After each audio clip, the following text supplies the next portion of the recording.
Welcome back to Project Chana Power Hour. Each week, we get together to learn and strengthen ourselves in our special mitzvahs of Kashrus, Shabbos, and Taras HaMishpacha, as well as other halachos that are pertinent to women. Our goal is to prepare ourselves in our homes to welcome Mashiach. Tonight's learning is dedicated Le'iloi Nishmas Harav Yitzchak ben Harav Eliezer Tzvi Zev Alav HaShalom. May his neshama have an aliyah. If you would like to dedicate a class in honor or zechus of someone, please reach out via our email to projectchanapowerhour@gmail.com. Please join us afterwards for tzedakah tehillim and a Mashiach thought. Okay, let's get started. For our first class on Hilchos Shabbos, we will be continuing part 7 of our series on Shabbos Davening, where we explore the meaning, Halachos, and Minhagim behind it with Rabbi Braun. Rabbi Braun is the Mara D'Asra of Crown Heights. Thank you so much for making time to be on our program. Thank you for that introduction. I want to start off with a follow-up from last week, just an interesting story. Last week we spoke about Vishamru, which is found in some Sidurim Friday night, right before Shemoneh Esrei. The place where we're up in the Shir right now is the Shemoneh Esrei Friday night, night of Shemoneh Esrei, but we spoke about the Tefillah of Vishamru. I just want to mention an interesting story that I heard about this Vishamru thing. Last week we said a different story, but it's not going to take a lot of time. But it's the reason why I decided, just last week I was considering saying it or not saying it, but I realized it also has to do with Erev Shabbos and Tefillos of Shabbos. Therefore I'll mention it. There was a Yid that once came to see the Rebbe in Yechidus, a famous Rav, Rosh Hashiva, and he asked the Rebbe about the Chabad minig regarding saying Shir HaShirim Friday afternoon. In many communities have a minig that they say the entire book of Shir HaShirim, one of the 5 Megillos that we have in Tanakh, Friday afternoon. In Chabad, it's not the official custom. There's discussions about whether the Rabbeim did do it. Some of the time they did it, but I don't want to go into that right now. That's not the topic of what we're talking about. And he asked the Rebbe, why does Chabad not say this? So the Rebbe told him that a similar question was asked of the Alter Rebbe by the Baditchever, and this we mentioned last week, why the Alter Rebbe told, in the Chabad Nusach, we don't say the words Vishamru, the Psukim of Vishamru, Friday night, right before Shemoneh Esrei, which some Sidurim have that. The Baditchever told the Alter Rebbe, don't you know when you say the Psukim of Vishamru, there's a great Yerid, a great market, a great fear happening in heaven. The Alter Rebbe told him, Nishtaf Yedi Yerid Af Mezai, not in every market, not in every fear do we have to be. When someone does not say Vishamru, so they're juxtaposing, they're making one after another, besmichas, without any hefsek, without any interruption. Geula, the bracha of Gol Yisrael, which includes Hashkivenu, and Tefillah, which is Shemoneh Esrei, Smichas Geula, Tefillah is such a great thing, and separating with Vishamru, that takes you away from the Yerid, the special market, which happens when you Soymech Geula Tefillah. And we can't be on every market. So that was the story that we spoke about last week. The Rebbe repeated this to this chassid who asked about not saying Shir HaShirim, and the Rebbe said a very interesting thing, that our Rabbeim are in a much higher Yerid. The Yerid where they don't say Shir HaShirim. Now, there's great stuff happening when you say Shir HaShirim, but when you don't say Shir HaShirim, it's even a greater market. Just to explain that briefly, they say that the Mezritcha Magid was sleeping on a Friday afternoon, and he heard Rabbi Aaron Karlina was saying Shir HaShirim with the greatest slavas, with a lot of fire, a lot of passion, and with zest. The Mezritcha Magid sent a message to tell Rabbi Aaron Karlina to quiet down his Shir HaShirim because it's not letting him sleep. As the story is related, Begashmius, it was not shaykh for the Mezritcha Magid to hear the Shir HaShirim of Rabbi Aaron Karlina, and obviously he meant that the noise is disturbing from sleeping is the spiritual noise, the noise that he's making in all the higher spiritual worlds. So Chassidim commented and said, obviously the Mezritcha Magid sleep on Friday afternoon is holier than Rabbi Aaron Karlina's Shir HaShirim. But back to our story, the Rebbe said that our Rebbe are in a much greater fear when they're not saying Shir HaShirim on Friday afternoon. So this particular person asked the Rebbe, that's great about the Rebbeim, but the Chassidim, what's their excuse for not saying Shir HaShirim? So the Rebbe said, this is an important message, when the Rebbeim on a certain market, in a certain fear, they take all the Chassidim with them, on the same wagon. So if the Rebbeim at that higher place, the non-Shir HaShirim world, we're with them. So okay, this person heard us and he thought, okay, great. The Rebbe told me, yeah, but I need a representative in the lower market also. So I want you to continue saying Shir HaShirim because I need an Angestellter representative. Time passed. And this person was once by the Rebbe. Many years later, was a Shabbos, which was Shabbos Bereishis after Shmini Atzeres, Simchas Torah, Shabbos Bereishis, Thursday, Friday, Shabbos, 3 heavy-duty days in 770, with the Rebbe verbringen multiple times in those years. The Rebbe would verbringen the night of Simchas Torah, the day of Simchas Torah, Shabbos Bereishis one verbringen, Shabbos Bereishis afternoon another verbringen. Hakafis, middle of the night, all-nighters on all days. And he forgot to say his Shir Shirim Friday afternoon. Shabbos by day by Fabring, he said L'chaim to the Rebbe stopped him, and the Rebbe said, I was missing my representative. And the guy had no clue what the Rebbe was talking about. The Rebbe knew the Shir Shirim. He forgot to say Shir Shirim, and the Rebbe told him I was missing my representative. Anyway, that was the beautiful story. Now let's move on with the Shir. We're up to Shemoneh Esrei of Friday night. Shemoneh Esrei Friday night, Shemoneh Esrei of Shabbos in general is shorter than the regular Shemoneh Esrei. The regular Shemoneh Esrei has 18 or 19 brachas. On a Shabbos, we'd have only 7 brachas. Now, really, Chazal tell us that really we should have davened all 18, 19 brachas on Shabbos the same we do in the weekday. You have to mention Shabbos, so we do that. Rish Chodesh, we just throw in the Yalvi Yavi, Chalamoid, except for Musaf. We Chalamoid, we throw in the Yalvi Yavi. So during the bracha of Ratzeh, we'll throw in a few words about Shabbos. We'll mention Kedushas Hayom. Why did they not institute that we should say the entire full Shemoneh Esrei? Because of Kavod, Shabbos, Yom Tov, we did not bother you. Chazal didn't want to bother us to say such a long Shemoneh Esrei, whatever those words mean, not bother us. And the institute instead we have one middle bracha, a bracha all about Kedushas Hayom. According to this explanation, technically we should have davened Shemoneh Esrei. It's just we just don't want to bother us. In some places it says no, there's a problem with davening the Shemoneh Esrei because that's bakasha srachiv. You're not supposed to ask for your needs. The middle brachas of Shemoneh Esrei, after the first 3 and before the last 3, all are bakasha srachiv, asking for our needs. In fact, one of the explanations why the bracha of Havdalah is placed in the very first of the middle brachas in Chon Hadas, because right before we're asking for our needs, we want to make first Havdalah, because you can't ask for your needs before you did Havdalah, and you're accompanying the king, the queen. So when we say Atachayin Antanu, a form of Havdalah in Shemoneh Esrei and Ma'ariv, we are saying goodbye to the Shabbos, and then we can start asking for our needs. So there's 2 different explanations. One implies that it's just a big bother, and Chazal didn't want to bother us. The other one implies that no, it's actually a problem. How do we resolve these 2 explanations? Interestingly, the Alter Rebbe brings both explanations in 2 different places, which seem to be contradictory. I don't want to go into that right now. It seems like that really, strictly speaking, it's not a problem of asking for your needs, saying these brachas, because when you're having a set nusach, that's not called asking for your needs. When you're adding your own things, that's when it starts becoming a problem.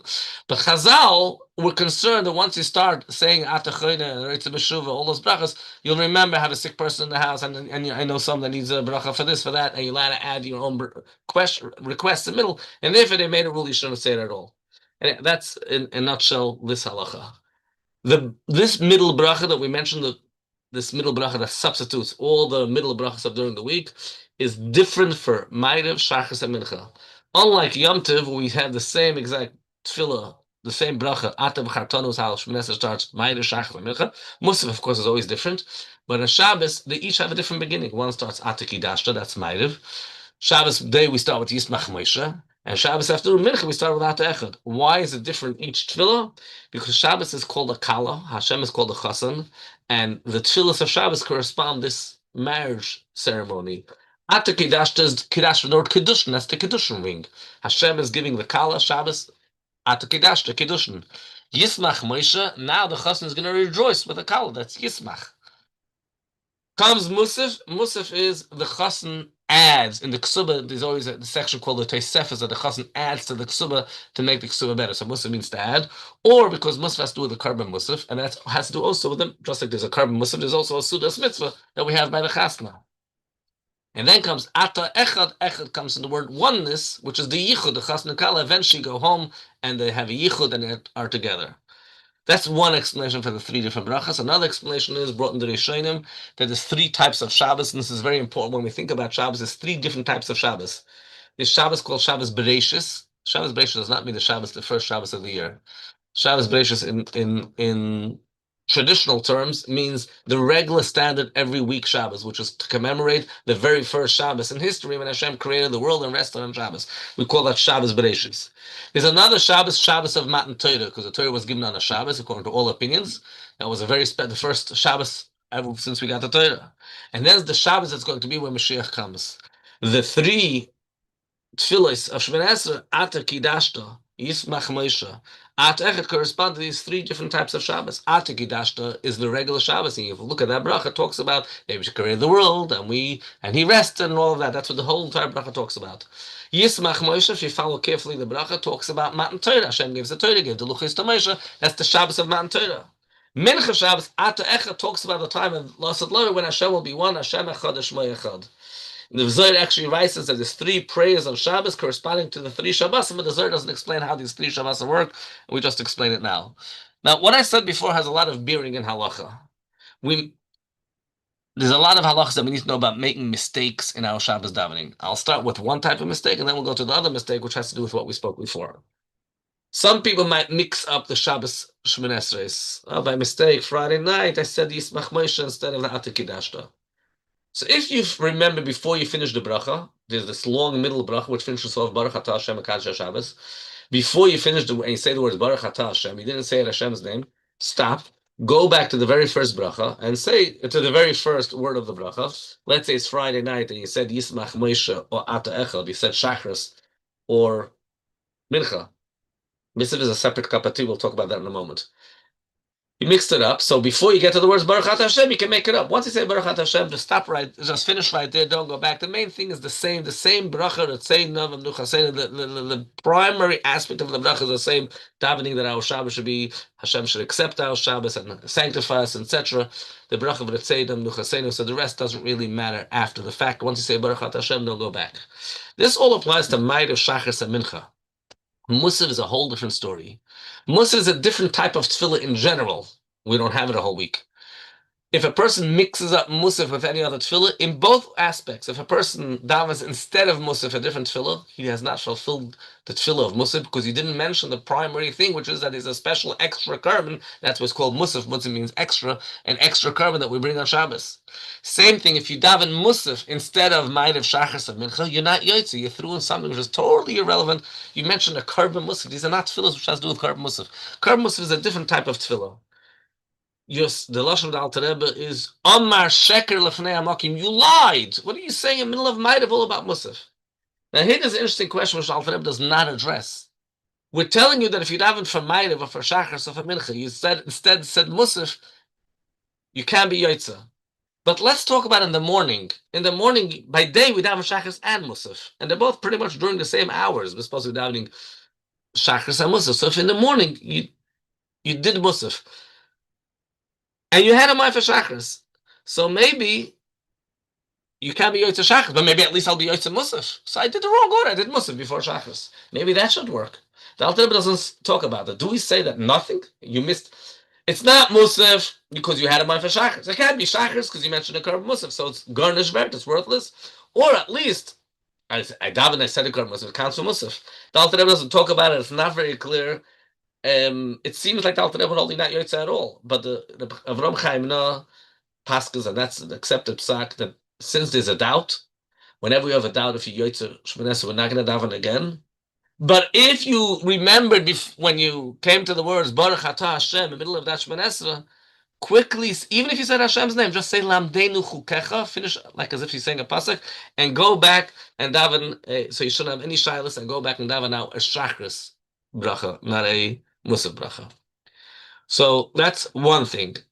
Another point I want to explain for a moment, very briefly, is why do we say that if a person daven Musaf instead of Shachris, instead of Ma'ariv, he's not Yotze because he lied? Okay, so he said the wrong thing. We have a general halach. If somebody says the wrong thing in davening, it's not so simple at all that you're not Yotze. There's a machlokes, and we say normally, since there's a machlokes, you can't daven again unless you do what we call a tefillas nadava, voluntary tefillah, which we can't do on Shabbos anyhow.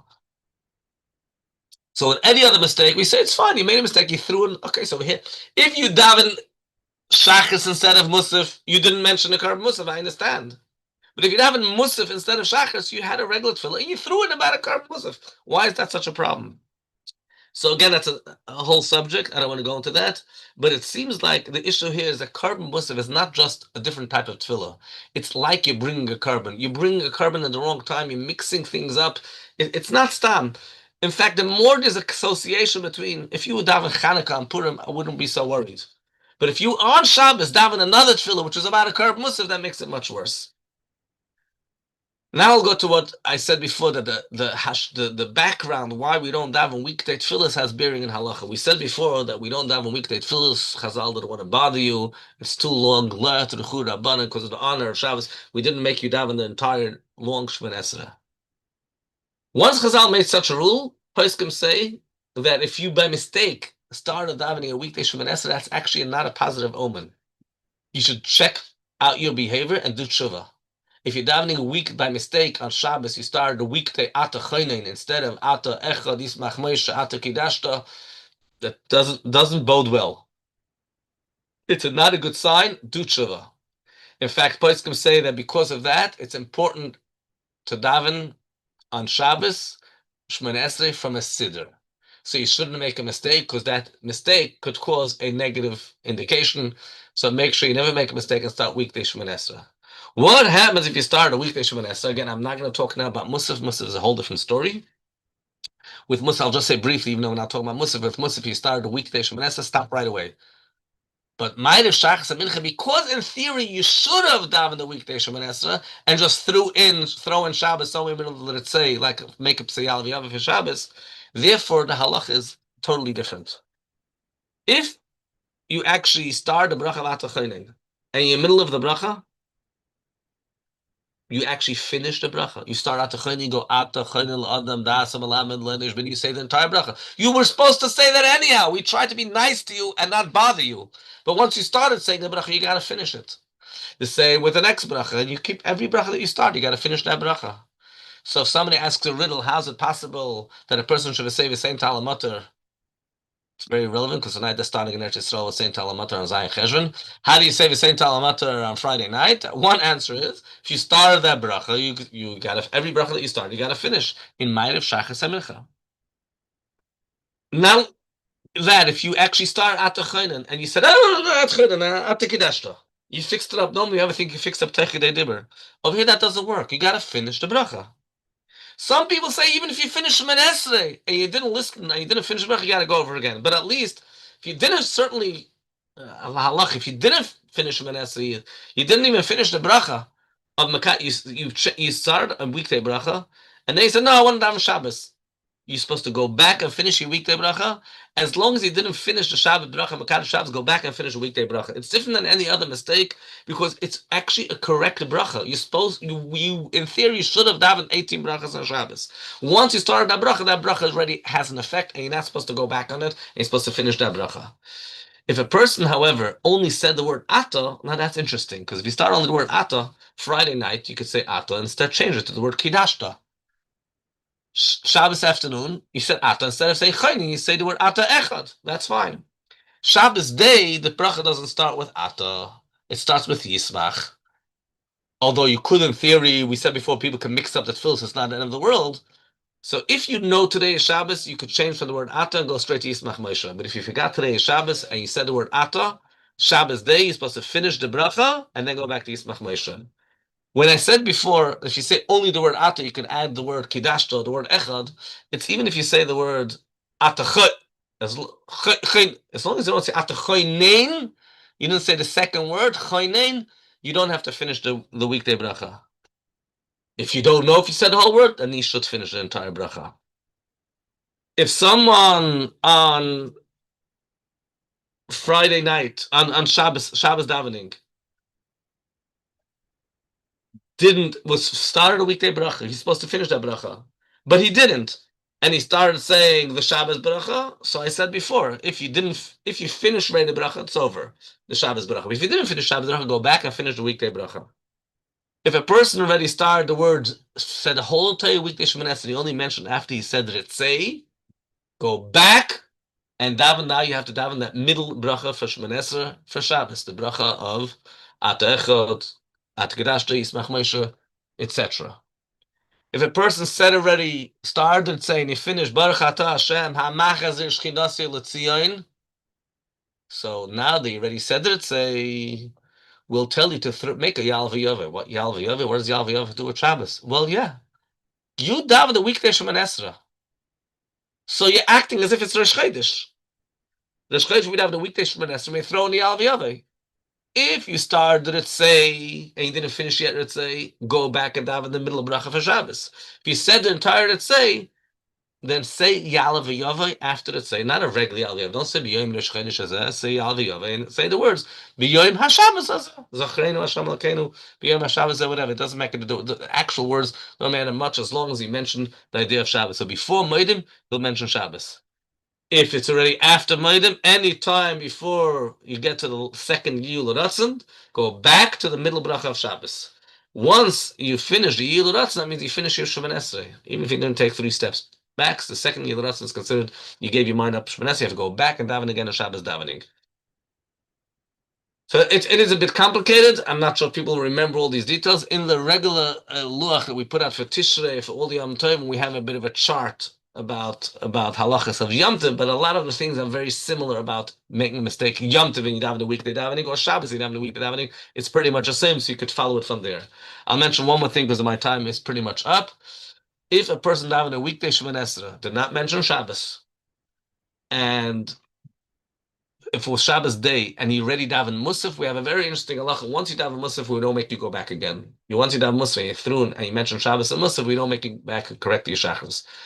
We'll stop right here. I'll mention one more quick thing, and we'll continue about this next week. That Friday night davening has a unique thing. Not only to Shemoneh Esrei, but he could also fulfill somewhat of the mitzvah of Kiddush because he's mentioning and praising Shabbos. We'll talk about that more next week. Kol tov.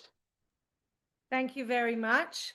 And now for our next class, we are excited to start a new series on the Halachos of Mechitza with Rabbi Tuvia Kasimov. Rabbi Kasimov is a Rav in Crown Heights, and we are very grateful to have him back on our program again for a new topic. Baruch Hashem, it's very exciting to begin a new topic in the Minhag Torah. So I'd like to thank Power Hour and all of the organizers, first of all, for the Arbatzos HaTorah that they accomplish, that every single week hundreds of people are bringing Torah into their day-to-day life. And it's not just learning l'shem limud, but it's also learning halach l'maisa, which is something that you can apply to your day-to-day life. And it's practical and applicable topics, which everyone can walk away and take something home with them. So Mirza Hashem, we're going to be starting a series, the Halachos of Mechitza. There's definitely a lot what to discuss. It's quite a few topics to understanding a little bit the Hagdorahs, what is the purpose of a Mechitza, when do you need a Mechitza, what exactly is a Mechitza, what suffices to be for a Mechitza, which in Mirza Hashem we're going to be covering. It's gonna take a few weeks, but in Mirza Hashem we're going to get into all of the topics. We're going to see the Rebbe Shitta on many, many different things. Before we get to the practicals, let's give a little bit of a Hagdama. What exactly is the purpose of a Mechitza? So we start off a very, very important and very simple Nukuda, that the Chachamim were Yerid, the Yardu Chachamim L'Seif Daita Shel Adam. The Chachamim knew exactly what kind of challenges every single person may face in their life. And since Inyanim connected to Taruvais of mixtures between Anoshim and Noshim, Aroyos, it's something which a person is most definitely, it's a challenge for most people. Therefore, the Chachamim, and we're going to see, is it Teiraisis, Midrabanan, we're going to be discussing that as well. But we see that the Chachamim made a siyag l'Torah. Why? Sometimes we find things that are not inherently asur. It's not something which is inherently forbidden. However, because we know that if a person is not going to be careful in Aleph and Beis, inevitably they're going to be nichshel in Gimel. So therefore, you make a siyag which is going to protect you not to come to Gimel. So that's the Yesodus, that is the building point. So we're going to see that according to many opinions, having a Mechitza and a Shul is actually a Deiraisa. It's not just a Siyag, it's not only just a Minhag. We're going to see that it's much, much more than just that. That's going to be for a few moments from now. And it's very, very interesting. I just want to quote down the Rambam, and how we find the Shulchan Aruch, the Nesei Kelim, that actually quote down this Rambam. He writes a very, very, everybody learns Rambam, everybody knows this Rambam. The Rambam writes, it's a very fascinating halacha, the cheva al bezdin. It's an obligation on the bezdin lahamid shemrim b'mayadim. There's an obligation on the bezdin to put mamish guards in the mayadim during the yamim tevim. Their whole purpose is to go around in the city, in the community, to make sure that there is no mixture, there's no taruves of anoshim v'nashim that are coming to eat together in an inappropriate way, and chalila, which would lead to an aveda. And there's another lashon of the Rambam in the Torah. He writes, "Tzarich ha'adam lehisrachik min hanashim ma'oid ma'oid." So we see very, very clearly the importance, how we find in the Rishonim and in the Poskim. It doesn't just say you have to do it. It says you have to put on tefillin, you have to have tzitzis, you have to keep Shabbos. But the lashon over here, when the Chachamim, when the Rishonim and the Poskim are giving a azhara, they're giving a warning that you have to stay away, the lashon is ma'oid ma'oid. Even when it comes to matters of pikuach nefesh, it only says ma'oid v'nishmartem ma'oid l'nafshei seichem. It only says once. Over here, it's a kefal. Here it's doubled. Here it's ma'oid ma'oid. So we see clearly the premise, the foundations of where these halachos are being built from, where they're stemming from. We see that there's a real concern that the Chachamim have, and obviously all the guidelines and the safeguards that need to be put into separations.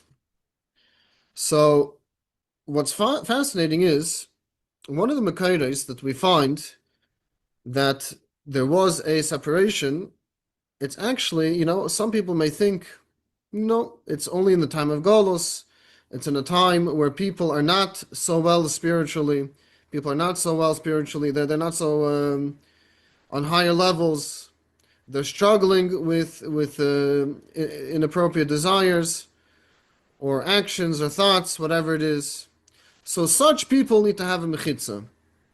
And a person may come to make a mistake. Me, I'm different. Or maybe this situation is different. That's talking about those types of people. I'm okay. I'm fine. So obviously that's a huge mistake, obviously. But it's absolutely incorrect to say to even think such a svara. But what's very, very fascinating is, where do we see the first time the mention of a mechitza, or a separation between anoshim and v'nashim? What's fascinating is, it's actually discussed in the Gemara Masechta Sukkah, and it was done in the Beis HaMikdash. In the Beis HaMikdash, the Gemara calls it, the Masechta Sukkah, that the Chachamim made a tikkun gadol. Not just a tikkun. They made a tikkun gadol. It's a big tikkun, not stam. And the lashon is, v'hiskinu, the Chachamim were mesakein, they established, noshim yeshveis melamayla, that the noshim should be on top, the anoshim alamata, and the men were on the bottom. And furthermore, even though this came at the price of actually being meshana, changing the tavnis, the layout of the bayis, tavnis of the binyan. They actually had to physically change by the Beis HaMikdash exactly where everything was happening. They had to change around and to put the woman on top. They were on the second floor, and the men were on the first floor. They had to mamish physically change around the structure a little bit, and nevertheless, they did not hold back. Le'nimnu ma'asiyas tikkun zeh. They did not hold back from making such a tikkun, and when the Gemara refers to it, the Gemara is calling this a tikkun. It's something that actually fixed a big concern, a big void, which there was a concern about. Furthermore, a little bit earlier, we see earlier Mechitza that when it came to Matan Torah by Har Sinai, that the Anoshim were separate, they were by themselves, and the Noshim were by themselves. And when Moshe Rabbeinu was Makil, when he gathered the Yidden together to give over the commandments, to give over the Tzivuyim of Hashem, Divrei Hashem, he always was Makil, he always gathered the Anoshim, the men, by themselves, and the Noshim by themselves. And even at the time of Aliyah L'Regel, when they would go to be Eila L'Regel to Yerushalayim, to see, to Lireis Pnei Elokim, to see the Eibishter, Nevertheless, we see that it's brought down in all the Mekayers that there was a big hakpada, that it was always done with a hafrada, it was always done with a separation between the man and the woman. So we see very clearly a very fascinating Nakoda, that it makes no difference on what level a person is holding in. It makes no difference the situation, if a person is a Beinani, if a person is a Tzaddik, you name it. Makes no difference. We see clearly the Yidden by Matan Torah. We see in the Beis Hamikdash. We see when Yidden were being Eila L'Regel, they're going to Yerushalayim. Nevertheless, there was always a hakpada of separation between men and women. We're going to see Mechitza. We're going to get to that in a moment. So that's a very important Nakuda. It's a very important point that we need to take into consideration, because the Maisa, the notion of, we're different, we don't need it, we don't have to be so careful, is something that cannot really come into play. It's not a factor.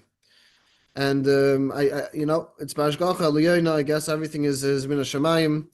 Just this week, I received 3 phone calls. Today's only Tuesday, and I received already 3 phone calls of Rahman al-San, people who are nichshel in these inyanim. They're calling to see if number one, if they're allowed to stay married, or shilas of kahuna, whatever it is.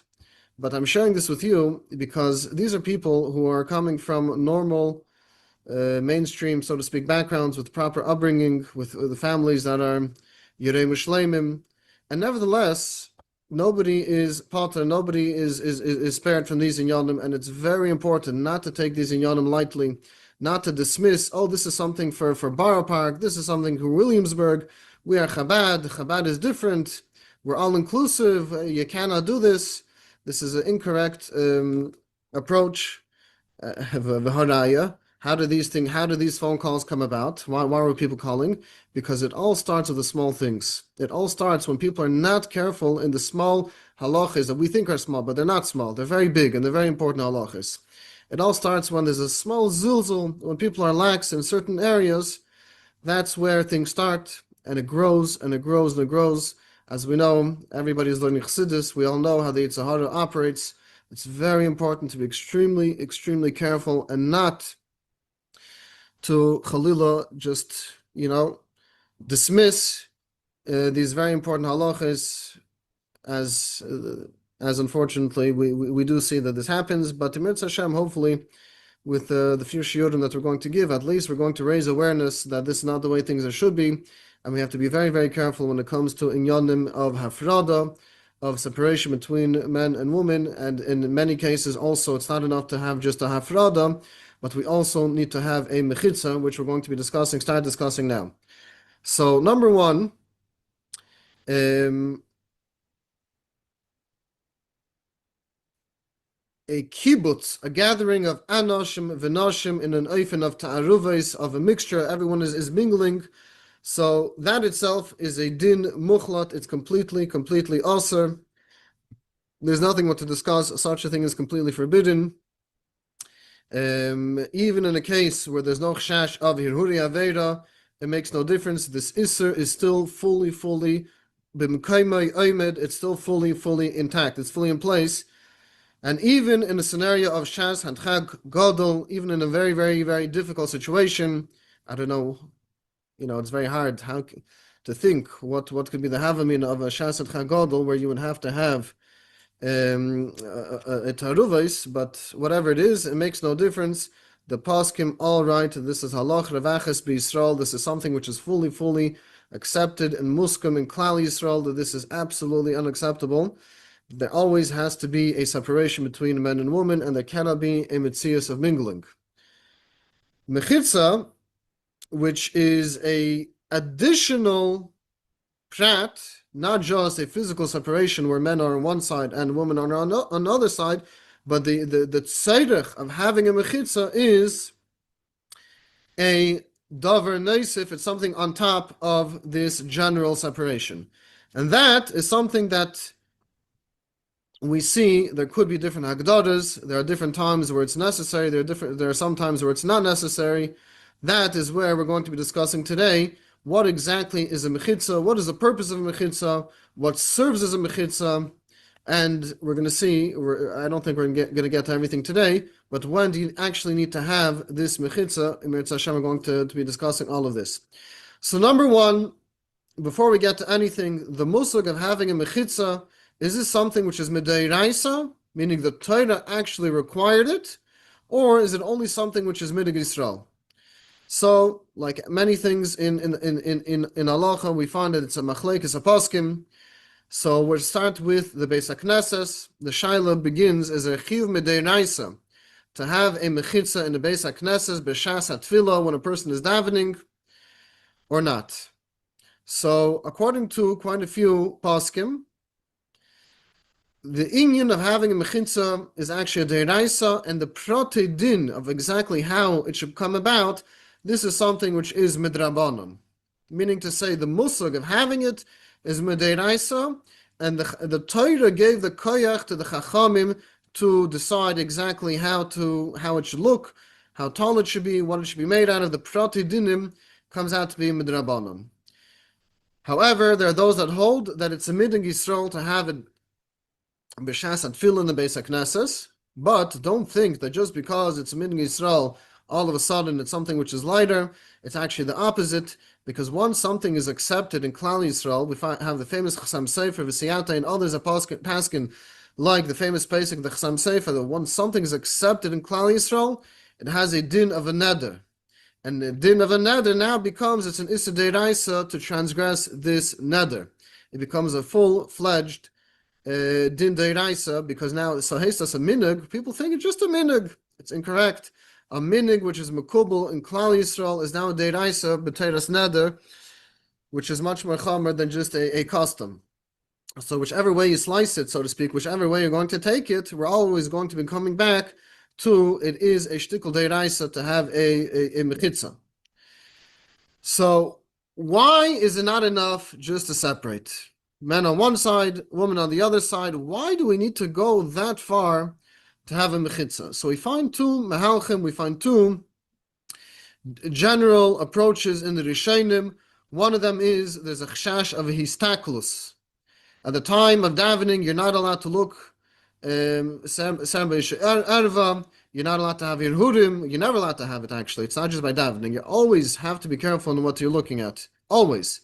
But especially b'shas ha-tfilas, especially the time you're standing in front of the Eibishter, you're wearing tefillin, you're davening, you're emed lifnei hamelach. So there has to be an extra level of separation through the mechitza. And you have to be extra careful during this time.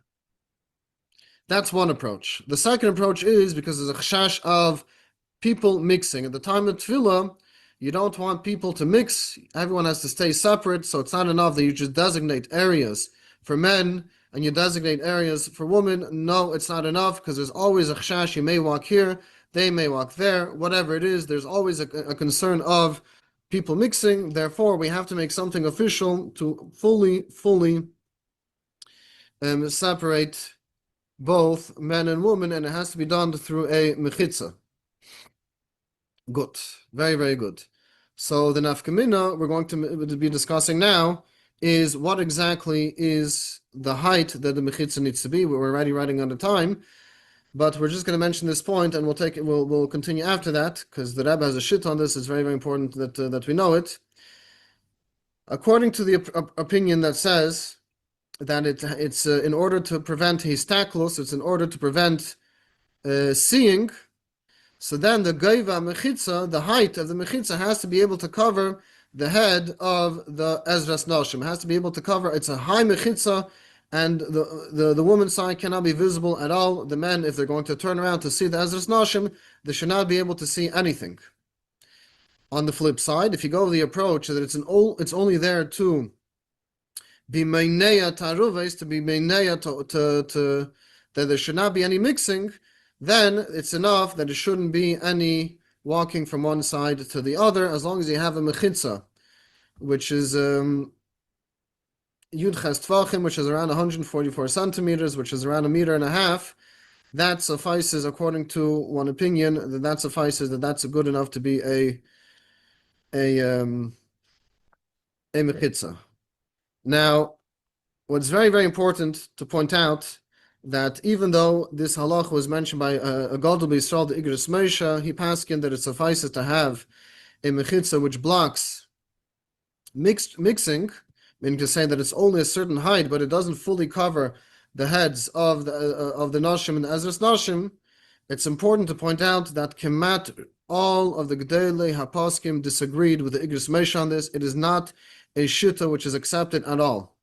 Furthermore, the shita of the Rebbe clearly in many, many places did not hold like the opinion of the Igros Moshe. The Rebbe held that a Mechitza has to be fully, like the first opinion, that it has to be fully blocking histaklus.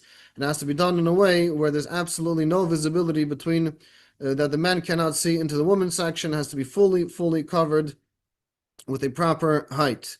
So it's very, very important to mention that. We're already running out of time. We're going to have to be able to, there's a lot more to discuss, but Al Kopanim in the Shul, it's having a Mechitza, Al Pi Pashtus, is a Deiraisa, according to some Paskim. According to some Paskim, it's a Minhag Yisrael, which became a Neder, and that became a Deiraisa, B'Teiras Neder.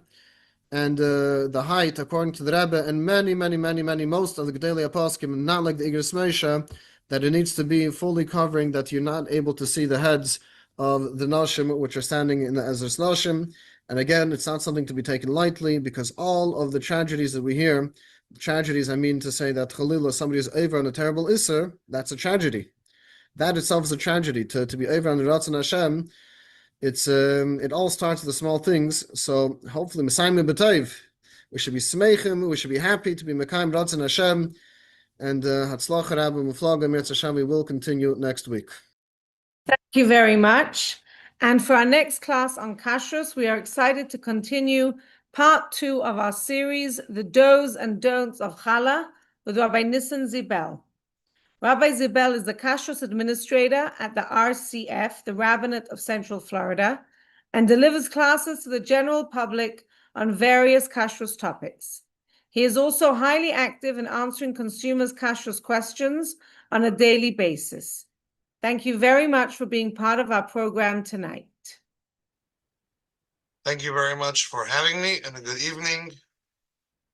Tonight we will be covering the do's and don'ts of Challah, part 2.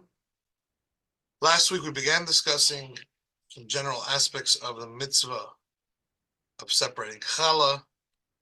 We discussed when Challah is separated, from what grain is separated. We as well discussed the amount of flour necessary in order to separate. We discussed the measurement, which really is a volume, and how it was later translated into a weight. We discussed the difference between volumes and weight, and that ultimately weight is much easier for the average person to just weigh, and therefore that's what's commonly used.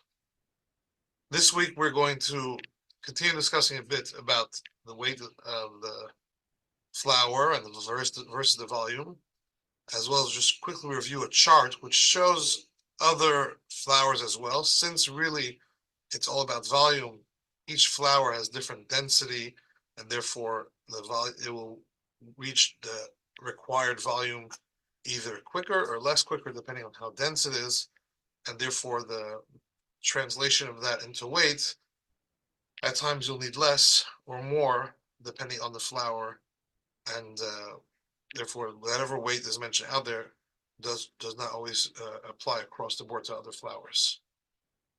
As well, we'll discuss other practical aspects and things which at times may not be obvious. We'll start first just with something which wasn't mentioned yet, which is important to mention. The mitzvah of separating Challah obviously is a mitzvah, is a beautiful mitzvah, an important mitzvah, but it's not just a mitzvah, meaning if Challah is not separated, the dough itself is affected. The dough is actually forbidden. It's asur to be eaten, and it's called tevel. So it's not just someone says, okay, I made a mistake, I forgot to separate Challah, I missed a mitzvah. It's whatever it is, I missed the mitzvah, which is obviously that itself is a very unfortunate thing. But it's not only that, it affects the dough. Afterwards, the dough would be tevel, and anybody eating it would be eating something that's asur. So it actually has an effect on the dough, and one needs to be extra careful to properly separate. Otherwise, the dough and the products made from it become forbidden to those consuming it, and there's a lot more to just the mitzvah. So we'll quickly just share the screen, go over the chart that mentioned, and as mentioned, this chart will be attached with the recordings of this class. So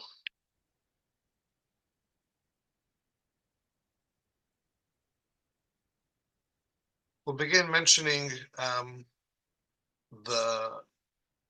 this is from the Purple Cookbook, and we thank Spice and Spirit for giving us permission to share this.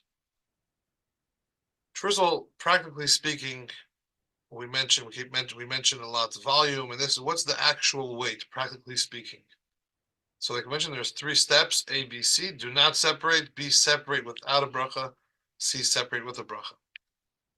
So technically speaking, the volume translated to weight is basically when one reaches 1,230 grams, already there's a doubt whether a bracha should be made, and due to possibly already reaching the right volume, and you have that doubt all the way through 1,666.6 grams, or in what we use in the measurements in the United States, 2 pounds and 11 ounces already is a doubt, possibly that you need to separate challah through 3 pounds and 11 ounces.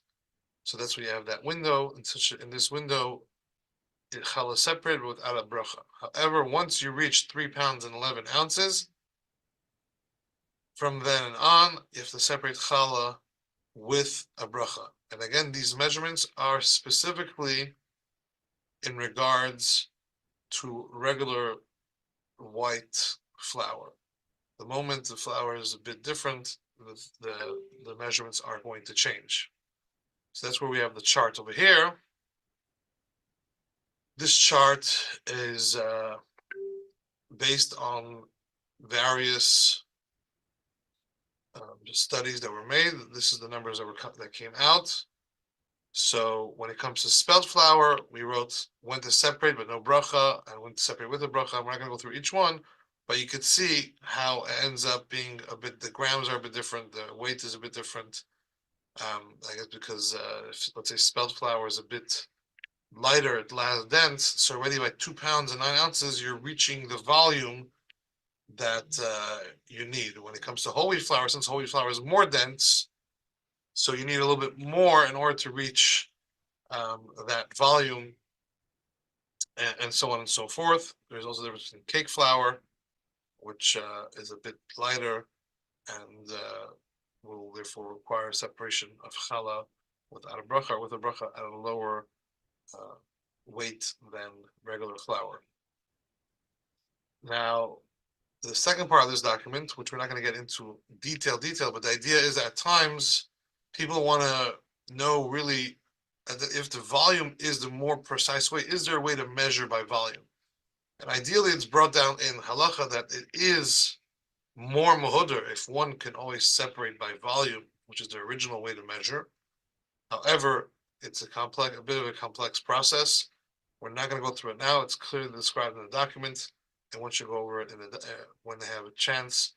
But it may be advisable at times if one is using specific types of other non-regular white flour, or if they're grinding their own flour, that maybe it's worth to get the actual volume, figure out how to make the actual volume and measure it so you know for yourself, and then weigh that, whatever you measured in the volume, which reached that amount, and weigh it, and for yourself mark for the future that, you know, the flour weighs this amount, this amount of weight will be this amount of volume.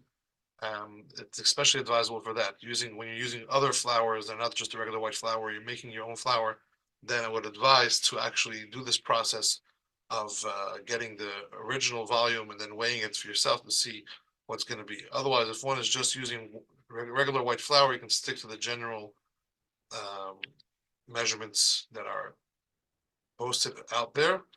And using other flours, again, although these are measurements which were looked into, it may be more worthwhile to double check, because different temperatures and different companies of flours will come with different results, and because these flours were not heavily looked into or properly recorded, they may be a bit off. So if one is measuring with the original way of measuring volume, they will come to something more realistic and more accurate. Now, when it comes to cups are volume again. So what you're having here is suddenly you're given originally a volume, and then that volume was translated to weight. So weight to get it is already not the most accurate, and you have the gray area, and you have this area you're not sure, it's not perfectly accurate. And then what some people do, they go and translate that weight now again into volume, into cups, because cups is volume. So if the flour is a bit more light, you're going to fill a cup quicker. If the flour is more dense, you're going to need more to fill a cup. So to give cup measurements for challah based on the weight, again, gets a bit more complex, and there's more gray areas, and there's more areas which need to be looked into, which the chart provided from the Purple Cookbook, Spice and Spirit, discusses the cups, and they make a difference between unsifted flour and sifted flour, and there's gray areas, and over there will be clearly discussed on how to figure it out when it comes to cups. So we're going to be attaching this. One can look further, more details over there. So to continue, there's an interesting concept when it comes to whole wheat flour. Whole wheat flour, the way it's made, is that we know that grain, the wheat grain, there's the actual kernel, what we call the grain, and then that kernel is just surrounded by a protective type of shell or husk, whatever you want to call it, and that's called the bran. And usually, when you grind the wheat, the kernel, the grain, gets mixed with the bran, and the flour looks brownish, like whole wheat flour. If one wants to make white flour, they would remove the bran and just keep the white flour, and that's how you have white flour. If one wants to keep the flour whole grain, then they keep the bran in there. Now, for various reasons, many manufacturers out there, when they produce whole wheat in the modern day production, what they do is they remove the bran from all the flour. And then later on, they choose, this is going to be white flour and this is going to be whole wheat flour. The one that's whole wheat, they add back about 15% bran to the flour, and now that becomes whole wheat flour. How does that affect the flour when it comes to Hafrashas Challah? So we are told in Shulchan Aruch, including the Alter Rebbe mentions, that bran that was removed and then put back in the flour cannot count towards Challah. And based on that, you would technically need more flour to when you're using whole wheat flour, and you're using today's modern day flour, which is assumed to have the bran added back in, you would need about 15% more in order to reach the measurements needed, because you can't count that bran. However, the Poskim Halacha commentators discuss and explain that it's not so simple. The reason why in Halacha it's brought that adding the bran back in, you cannot count it, is because in those days there was zero value given to bran, and it was actually considered waste. People they had zero interest in it. So the moment you removed it from the flour, you now have like a waste matter that you have no interest in, and if you add that back in, then you basically don't count it, because it's like a filler, a waste, something that you don't really care about. However, today, people value the bran, the various health benefits it has, and whether it's just the fiber aspect of it, and they're specifically people specifically seeking the whole wheat flour for that reason. It's not just adding back some volume that just to get some more volume to the flour, but something that you don't really consider waste. So many halachic authorities hold that today, even when the bran is added back in, we still go ahead and separate challah from the regular measurement. We don't have to add 15%. It's considered part of the regular flour, even though it was added back in. There are those that still want to be machmir and be extra careful. However, being careful, you have to be careful being careful. Because if you, let's say, use the amount of flour, which would be exactly the amount that usually you would be chayav to separate with a bracha, and a person's going to say, I'm not going to make a bracha because I want to be extra careful. Maybe this, I really don't have enough because of the bran that was added back in. You're missing out now on the bracha. You don't want to be missing out on the bracha. So what do you do in such a case? If you want to be machmer, always add 15% if you're going to be exactly at the border. If you're exactly going to be reaching exactly the amount that's needed to make a bracha, so add 15%. So now you're making a bracha that, according to all opinions, there's no doubt about the bracha. So, but don't do it in a way that when you do the exact measurement, you're going to avoid saying the bracha, because then your chumras bring you to a situation that you're now avoiding the bracha. Obviously, if your recipe was planning to do less than the amount, there's no inyan in general to add to reach to the point of making the bracha. I mean, it's better if one can make the bracha, but doesn't mean that always one should start adding to get to the point of the bracha. The idea is here, if you reach the point that most people are going to be saying you need to make a bracha, and you're going to say, I'm not going to make a bracha because I want to be machmir, don't do that. Rather, add 50% and then go ahead and make the bracha. So that's in regards to whole wheat flour and how today's modern day production could, in theory, affect part of the process, and how, based on various halachic approaches, one could still make a bracha and one wants to be machmir, how to go about for that. Just a practical thing, when someone is weighing the challah, at times maybe putting it in a container or in a cup, whatever it may be, whatever, it's just weigh that container first and deduce that weight afterwards, so you're getting something more precise in your weight, and you know exactly that you are getting the right amount.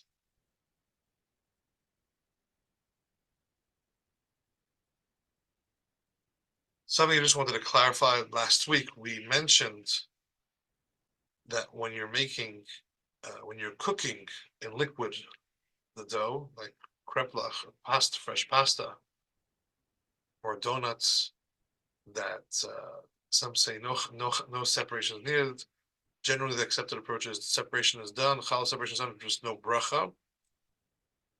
If a person is going to take a part of that dough and bake it, so for example, someone's going to be doing donuts and frying most of them, but making one or two air fried donuts, and air frying in halachos is considered baking.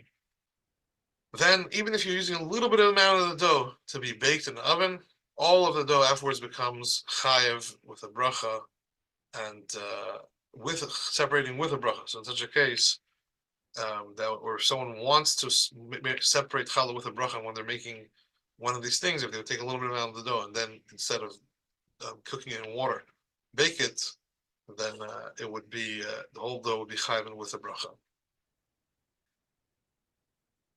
A question which comes in very, very often, especially with shluchim or shluchais, is they buy something called Rhodes dough or other doughs made by a company, and they basically take that dough, and from that dough they make challahs, or they'll make other things. And the question is asked, if I'm making a lot of that, if I'm putting a lot of that dough together and making a lot of challahs, do I need a separate challah? So the answer is that when it comes to separation of challah, the obligation to separate begins or starts when the dough is formed. When the water and the flour are kneaded together, that's when separation becomes an obligation. And if at that point the dough was owned by a guy, by a non-Jew, there's no obligation of challah. And then later on, even if a Yid buys that dough and shapes challah out of it, that's not going to change, because at the point when the chiyuv, the obligation, begins, the dough is owned by a guy, and therefore these companies, first of all, there's hashgacha. A reliable hashgacha would, if challah would need to be separated, would make sure it was separated. But forming dough never obligates somebody for making challah. So if at the point when the challah was, when the dough became dough, there was no separation required, the fact that you later on are going to form it is not going to change the obligation. And therefore, in such a case, you would not need to separate challah. There's an interesting discussion when it comes to challah, is that in order to separate challah with a bracha, the challah has to be able to, again, when we say challah, we mean all types of doughs that require challah, needs to be able to receive tumah. We know there's a halacha that's 7 liquids from the Torah make food susceptible to receive tumah. If food did not come in contact with these 7 liquids, it cannot receive tumah. What are these 7 liquids? In Hebrew, there's a simon for it called Yad Shachat Dam. Yad Yud Dalet stands for Yain, Dvash, wine, and honey from bees. Then you have Shachat, Shemen, oil, specifically olive oil, Chalav, milk, and Tal, which is dew. And then you have Dam, which is Dam, blood, and then Mayim, water. So these 7 liquids specifically will make food susceptible to receive tumah. So now, if flour and a mixture was made, someone added flour and eggs, and some canola oil, and even some apple juice, and made a dough out of that, since there's no liquids in there that would make it susceptible to become tamei, the challah would not be separated with the bracha. How much you have to add? Even a drop. So if someone even took 1 drop of water and added it to the dough now, and again, you had the right amount of flour, now the dough is chayav with a bracha. So even a drop will add it. So if somebody's making a dough and they are not having liquids, which are the 7 liquids, obviously no one's making dough from chashom, blood, or dew. That's not practical, but from the other 5 liquids, which would be water, milk, and olive oil, honey from bees, and wine.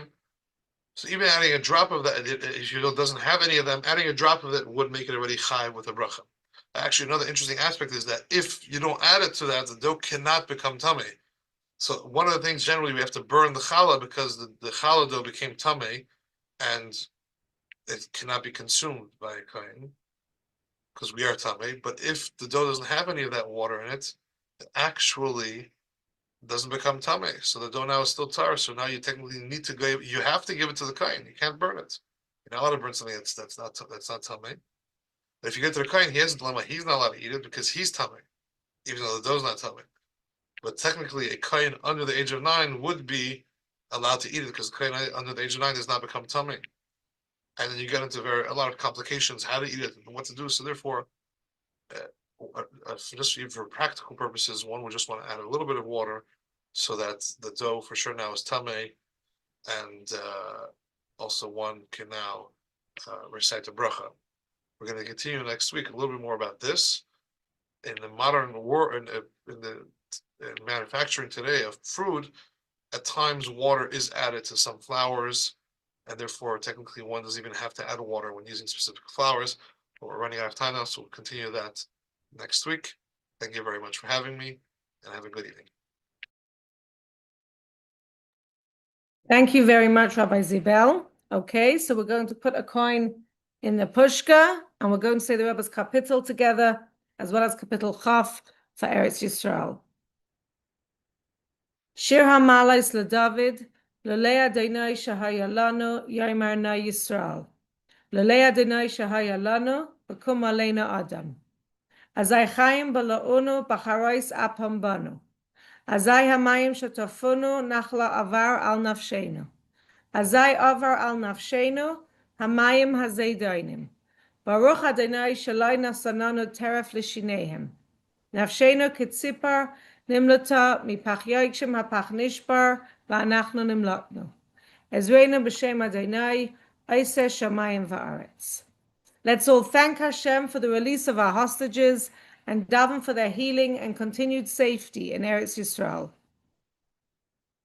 Lamnatseach mizmar leDavid, Yancha Adonai b'yom tzara, Yisagev Hashem Elohei Yaakov. Yishlach ezrocha mikaydesh u'mitzion yisadeka. Yizkar kol min chaysecha va'elascha yadash nesela. Yiten lecha chilvavecha v'chal atzascha yemale. Neranano b'shuasecha v'shem Eloheinu nidgal, yemale Adonai kol mishalosecha. Ata yadati ki haishi Adonai Mashiachai, Yanehu mishmei kadshai, b'gvurais yesha yaminai. Ele v'recha ve'ele v'asusim, v'anachnu b'shem Adonai Eloheinu nazkir. Hey makaru v'nafalo v'anachnu kamnu v'nisaydad, Adonai haishia, hamelech yaneinu v'yom kareinu. The Mashiach thought for today, the Rebbe says in Parshas Lech Lecha, even in Haran. Haran is related to Haran Af, furious anger, a place which arouses Hashem's anger. Avram and Sarah were able to influence people to follow their lifestyle. The same applies to the heirs of Avram and Sarah, each and every Jewish man and woman. They must realize that they have been sent to Haran, the lowest place of the world, for a purpose, to fulfill the mission of Avram and Sarah by bringing people under the wings of the Shekhinah and elevating the sparks of Halachos found in those places. This fulfills Hashem's intention, Lasus la yisparach dir b'tachtonim. Quick reminder, if you appreciate these weekly classes, share them with your friends and family. All playbacks are available on mikvah.org/powerhour and also on all podcast platforms as well as 24/6. Search us up as Project Chana Power Hour. If you have questions on the classes or would like to dedicate a week of learning in honor or le'olei nishma someone, please reach out to us on our email, projectchanapowerhour@gmail.com. May our learning prepare us and our homes and bring every Jewish Jew home to Eretz Yisrael with Mashiach now. Thank you for joining.